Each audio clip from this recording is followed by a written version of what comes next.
Anatolia, the region that has witnessed the development of Turkish architecture. These territories have seen many important works such as mosque, madrasa, and tombs like this, the tomb of Emirhan.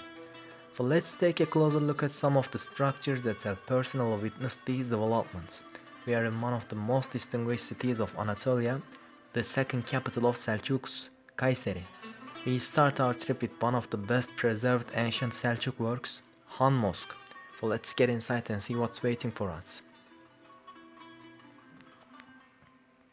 So as soon as you get into the mosque, what you see is a very obvious hypostyle structure. The whole building is carried by totally 24 columns.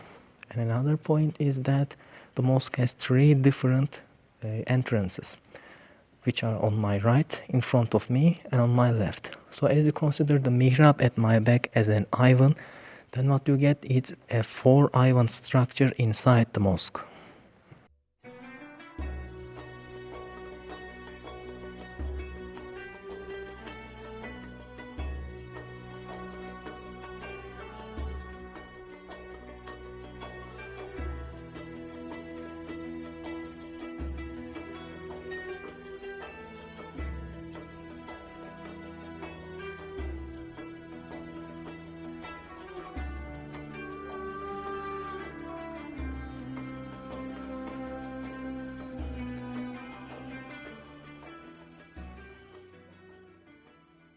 Since the building doesn't receive much light, some walls were later opened with the windows. The 13th century mosque does not have any dome. Instead, when you look up, there is a central vault structure just above the middle corridor.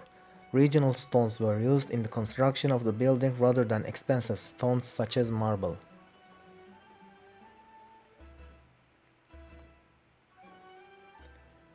On the wooden mihrab which was added to the building later, Muqarnas workmanship is observed.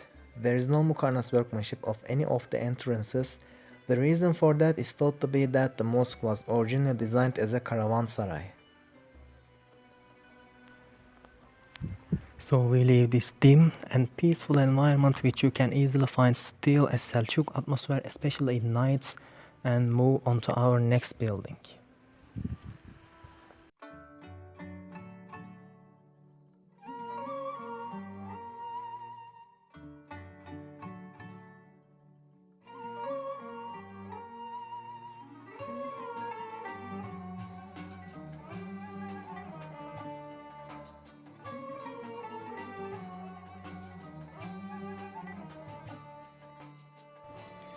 The second job is a complex that was built in the 13th century Hacı Kılıç complex. The complex consists of a mosque and a madrasa. Once you get inside, again a very regular hypostyle structure will be waiting for you. The mosque has two opposite external entrances and a section opening to the madrasa part. The mosque again has a different feature from the previous one, which is a dome.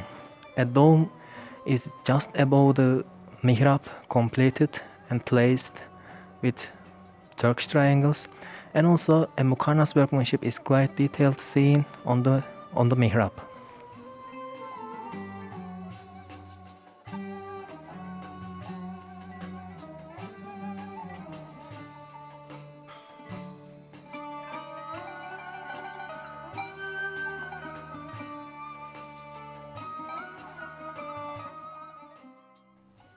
The quality of Muqarnas workmanship on original mihrab and minbar are amazing.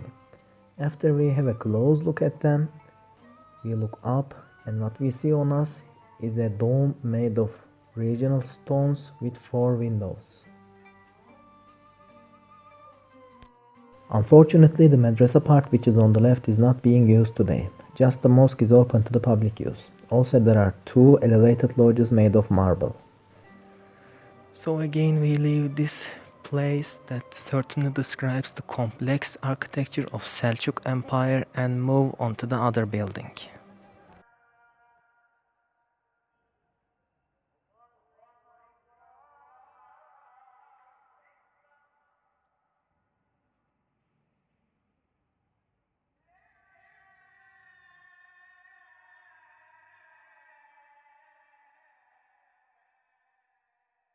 Through the end of our trip, what we see is two domes with a perfect perspective. One of them belongs to the mosque and the other one belongs to the fountain. The fountain has 8 columns made of marble and one single dome. It is placed into a courtyard.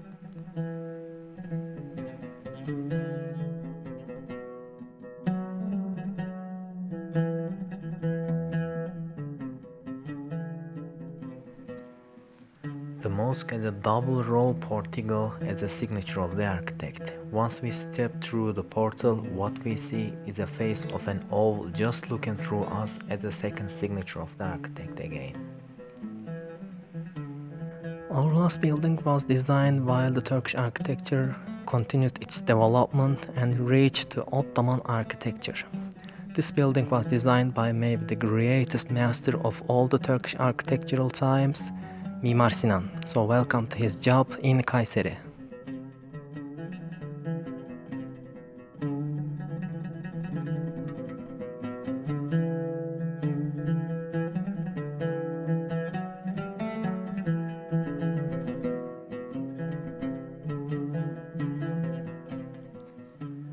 It's possible to see the use of marble everywhere, such as portal, royal lodge, mihrab, and minbar. Also, the insider space is quite large and fresh. And another key point to remember is that we again see the use of walls that has no structural meaning on ornament.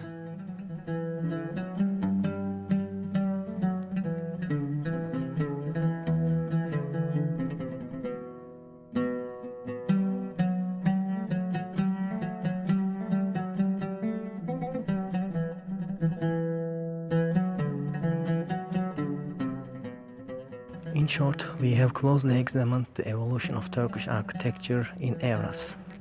It seems that hypostyle structure has given way to the open and wide areas, and also maybe the box-shaped structures turned into wide and open areas. It is possible to claim that functionality has changes with the changes of usage areas.